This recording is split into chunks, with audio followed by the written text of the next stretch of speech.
Hello movie lovers, welcome back to our channel Telugu cinema point.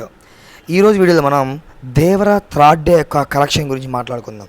Box office దగ్గర మొదటి 2 రోజుల్లో excellent కలెక్షన్తో దుమారం లేపుతూ solid రికవరీని సొంతం చేసుకున్న టాలీవుడ్ యంగ్ టైగర్ ఎన్టీఆర్ నటించిన latest movie Devara part 1 third day box office collections ఏంటో చూద్దాం.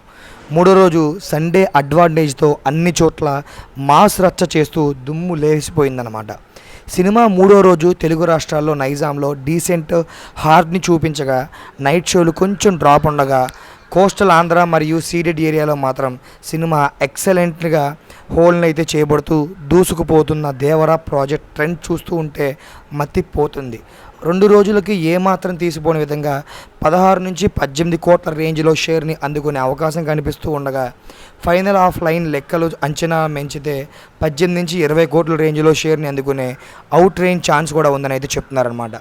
ఇక హిందీలో సినిమా బాక్స్ ఆఫీస్ దగ్గర 3వ రోజు ఎక్సలెంట్గా జోరు చూపిస్తూ ఉండగా ఈ రోజు డబుల్ డీసెంట్ నెట్ కలెక్షన్ని దాటేసే అవకాశం ఎంతైనా ఉందనే చెప్పాలి. ఇక ఫైనల్ లెక్కలు బాగుంటే 11 నుంచి 12 కోట్ల నెట్ కలెక్షన్లు అయితే అందుకోవచ్చు అన్నమాట. 30 నుంచి 31 కోట్ల రేంజ్లో షేర్ని అందుకునే అవకాశం ఉండగా ఫైనల్ లెక్కలు బాగుంటే ఈ మార్కును కూడా సినిమా మించిపోయే అవకాశం ఎంతైనా ఉంది. ఓవరాల్గా 3వ రోజు మిక్స్డ్ టాక్తోనే యంగ్ టైగర్ మాస్ జాతర సృష్టించాడు. ఇక టోటల్గా 3 రోజుల కలెక్షన్లో ఎలా ఉంటాయో చూడాల్సిందే.